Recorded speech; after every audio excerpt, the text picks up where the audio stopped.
آئے گی، نہ شہرت کام آئے گی، نہ دولت کام آئے گی، نہ شہرت کام آئے گی، قیامت میں محمد کی شفاعت کام آئے گی۔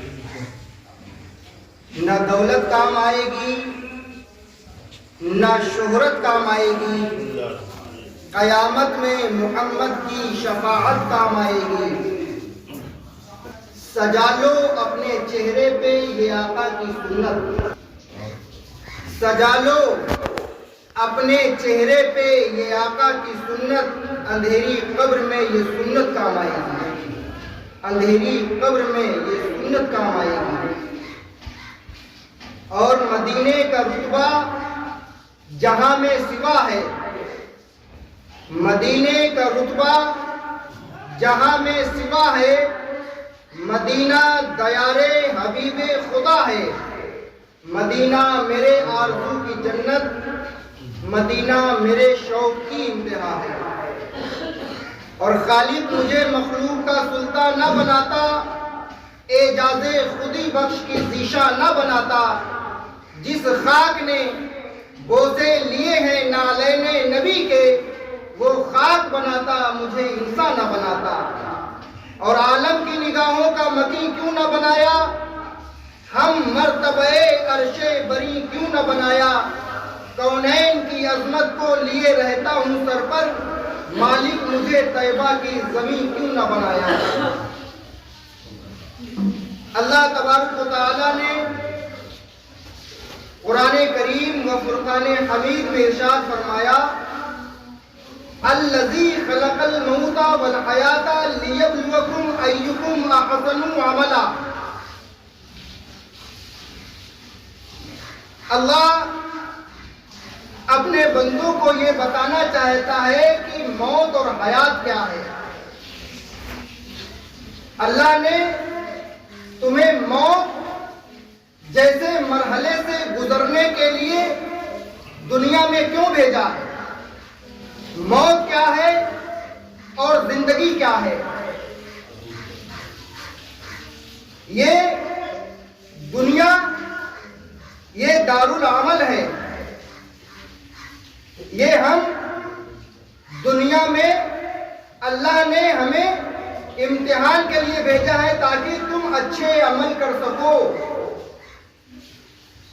الذی خلق الموت، تمہاری تخلیق کیا ہے، تمہارا وجود کیا ہے، تم دنیا میں آئے کیوں ہو، تمہاری زندگی کا مقصد کیا ہے۔ الذی خلق الموت والحیات لیبلوکم ایکم احسن عملا، تاکہ تم بہترین عمل کر سکو۔ اللہ جو ہے میدان محشر میں قیامت میں تم کو دیکھے کہ تم دنیا سے کیا کر کے آئے ہو، کیا عمل لے کر کے آئے ہو۔ یہ دنیا ایک ایسی جگہ ہے کہ اگر دنیا میں کسی امتحان گاہ میں آپ بیٹھتے ہیں اور امتحان گاہ میں اگر انسان کوئی نقل کرتا ہے تو اس کو سزا ملتی ہے۔ اگر کوئی انسان دنیا میں ہائی اسکول کا یا انٹر کا یا کسی بھی کمپٹیشن کا اگر ایگزام دے، اگر وہ نقل کرتا ہے تو اس کو سزا ملتی ہے، یا تو ایگزامینیشن سے وہ باہر نکال دیا جاتا ہے یا کچھ نہ کچھ اس کو لکھ کے دے دیا جاتا ہے۔ یہ دنیا کا قانون ہے۔ لیکن صحابہ سے اللہ نے پوچھا، یا رسول اللہ صلی اللہ علیہ وسلم، عمل ہم کس کا عمل کریں، کیا نیکی کریں، عمل صالح کیا ہے؟ تو اللہ نے قرآن میں ارشاد فرمایا، لَقَدْ مَنَّ اللَّهُ عَلَى الْمُؤْمِنِينَ إِذْ بَعَثَ فِيهِمْ رَسُولًا، کہ اگر تمہارے لیے بہترین نمونہ اگر کوئی ہے تو وہ آقا کریم صلی اللہ علیہ وسلم کی حیات طیبہ ہے۔ جس طرح سے ہمارا محبوب نماز پڑھے ویسے نمازیں پڑھو، جیسا میرا محبوب روزہ رکھے ویسے روزہ رکھو، جیسے میرا محبوب حج کرے ویسے تم حج کرو، سمجھ رہے ہیں؟ جیسا میرے محبوب کا ہر عمل تمہارے لیے نمونہ ہے، وہی بہترین عمل ہے۔ اگر میرے محبوب کی زندگی پہ تم عمل کر لو گے تو اللہ تبارک و تعالی تمہیں جنت میں بہترین مقام عطا فرمائے گا۔ یہ دنیا کا جو امتحان گاہ ہے، اس میں تم نے اگر نقل کی تو تم فیل ہو سکتے ہو، ایگزامینیشن سے باہر ہو سکتے ہو، تم کو سزائیں مل سکتی ہیں، لیکن اللہ تبارک و تعالی نے اپنے محبوب مکرم جناب محمد رسول اللہ صلی اللہ علیہ وسلم کی حیات کو، ان کے عمل کو عمل صالح بتا دیا، نیک عمل بتا دیا کہ تم کو دنیا میں عمل اگر کرنا ہے تو محمد رسول اللہ صلی اللہ علیہ وسلم کے طریقے پہ کرنا ہے۔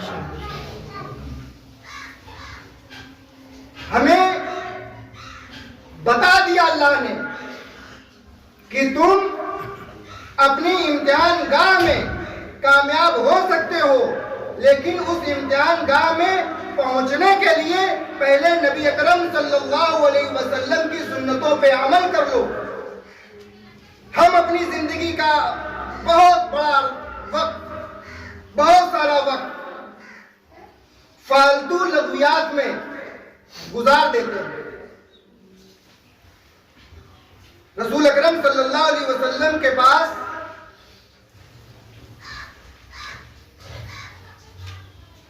ایک شخص آیا اور یہ کہنے لگا، یا رسول اللہ صلی اللہ علیہ وسلم، مجھے رات میں نیند نہیں آتی، مجھے رات میں نیند نہیں آتی۔ آقا کریم صلی اللہ علیہ وسلم ارشاد فرماتے ہیں، تمہارے گناہوں کی نحوست کی وجہ سے، تمہارے گناہوں کی نحوست کی وجہ سے تمہیں رات میں بے چینی اور الجھن ہوتی ہے۔ وہ تمہارے اندر جو تم نے کلمہ پڑھا ہے، جو تم اللہ پہ ایمان لائے ہو اور جو تم نے گناہ کیے ہیں، وہ تمہارا ایمان تم کو جھنجھوڑتا ہے رات میں کہ تم استغفار کرو۔ اکثر ایسے لوگ ہوں گے دنیا کے اندر کہ رات میں سوتے ہیں، اچانک 2 بجے 3 بجے آنکھ کھل جاتی ہے، پھر صبح ہو جاتی ہے، نیند نہیں آتی۔ اکثر ایسا ہوتا ہے۔ اس کی وجہ یہ ہے، نبی کریم صلی اللہ علیہ وسلم نے ارشاد فرمایا کہ کثرت سے استغفار کرو، توبہ کرو اللہ کی بارگاہ میں کہ اللہ تبارک و تعالیٰ تمہارے گناہوں کو معاف کرنے والا ہے، تمہاری غلطیوں کو درگزر کرنے والا ہے۔ تو ہم اپنا وقت یوں ہی گزار دیتے ہیں۔ ایک بہت بڑے عارف کا گزر ہوا قبرستان سے، تو دیکھا کہ قبرستان میں ایک شخص کے اوپر عذاب ہو رہا، وہ رو رہا، چیخ رہا، چلا رہا ہے۔ تو اس عارف نے پوچھا کہ بھائی وجہ کیا ہے، کیوں رو رہے ہو؟ کہا کہ ہم نے اپنی زندگی میں نمازوں کو بہت ترک کیا ہے، نمازیں چھوڑی ہیں۔ قیامت کی نشانیوں میں سے ایک نشانی یہ بھی ہے کہ انسان کثرت سے نمازوں کو قضا کرے گا اور اس کو نماز قضا کرنے کا کوئی افسوس نہیں ہوگا۔ قیامت کی نشانیوں میں سے یہ بھی ایک نشانی ہے۔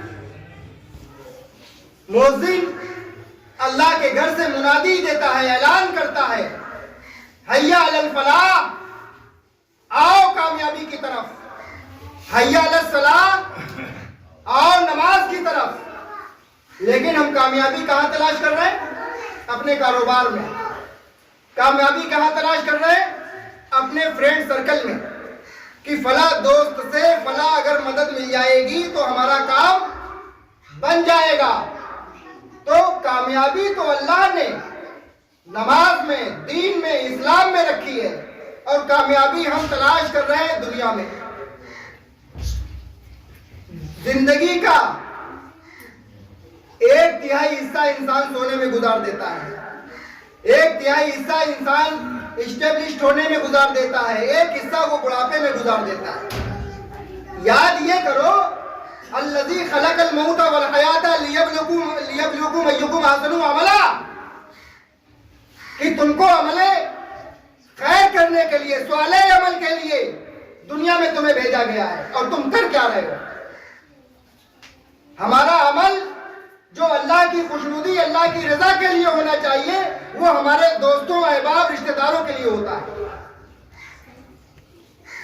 ہمارے قبیلے والوں کے لیے ہوتا ہے کہ ہمارا فلاں شخص ہم سے راضی ہو جائے۔ 3 دوست تھے، سفر پہ نکلے، اور جب سفر پہ نکلے تو رات ہو گئی۔ جب رات ہوئی تو ان تینوں دوستوں نے ایک غار میں پناہ لی، غار میں پہاڑ کے کھو میں پناہ لی، اور اسی میں انہوں نے عبادت و ریاضت کی، نماز پڑھی اور اس کے بعد سو گئے۔ جب صبح اٹھے تو ایک بڑا سا پہاڑ چل کر کے وہ جو سوراخ تھا اس سوراخ کو بند کر دیا رات کے کسی حصے میں، اور جب وہ تینوں دوست اس کھو سے اس غار سے باہر نکلنا چاہتے ہیں تو وہ پہاڑ آ کے ٹک گیا، ہوا سے ٹکا یا جیسے بھی ٹکا۔ جب وہ ٹکا وہ بند ہو گیا۔ اب اس زمانے میں نہ کوئی موبائل، نہ کوئی انٹرنیٹ، نہ کوئی ایسا سسٹم نہیں تھا جس سے ان تینوں دوستوں کی آواز باہر جاتی یا کچھ ایسا ہو سکتا کہ کوئی اسباب بنتا۔ اب اس کے اندر نہ کھانے کا سامان، نہ پینے کا سامان، کسی چیز کا کوئی سامان نہیں تھا، کیونکہ انہوں نے رات میں پناہ لی تھی کہ صبح نکل جائیں گے۔ اب وہ اللہ کی قدرت کی طرف سے وہ پہاڑ آ کے وہ راستے کو بند کر دیا۔ اب انہوں نے سوچا یہ کہ اب کوئی راستہ تو ہے نہیں سوائے مرنے کے، تو اسی غار میں بیٹھ کر کے ہم لوگ دعا کریں، اللہ سے بیٹھ کر کے دعا کریں۔ اب وہ تینوں دوست میں ایک دوست اللہ کے حضور اس نے دعا کی، نماز پڑھی، دعا کی کہ اے پروردگار عالم، ہماری زندگی میں کوئی ایک ایسا عمل جو تیری بارگاہ میں قبول ہو، کوئی زندگی کا ایک ایسا عمل جو تیری بارگاہ میں قبول ہو، تو ہمیں اس غار سے نکلنے کا اسباب بنا، راستہ دکھا۔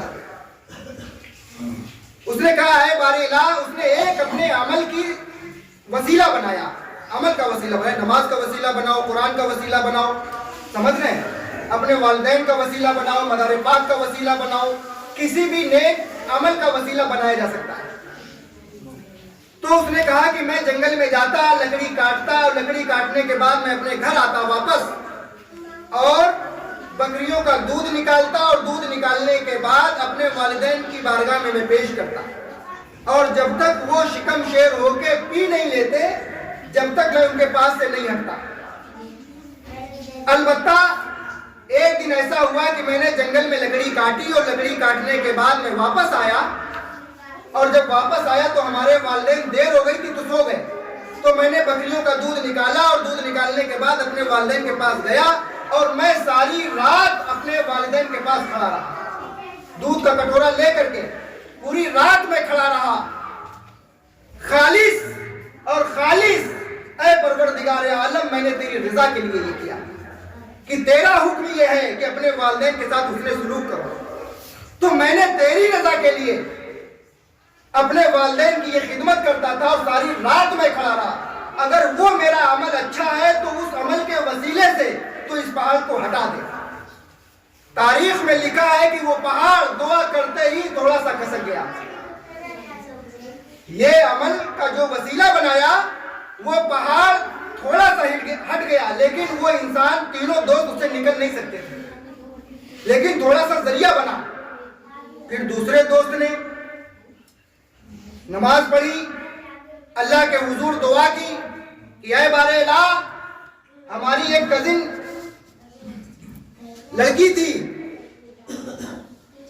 جس کے اوپر میں غلط نگاہ رکھتا تھا، اور اس کو ایک مرتبہ بہت شدید سخت پیسے کی ضرورت پڑی، تو میں نے اس کو غلط کام پہ آمادہ کیا۔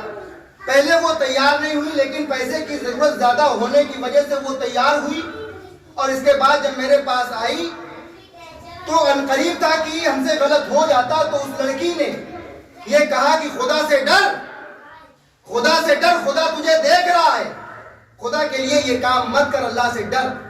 تو میں تنہا تھا، اکیلا تھا، میں غلط کام کر سکتا تھا، اے بار الہ میں تیرے خوف سے لرز گیا،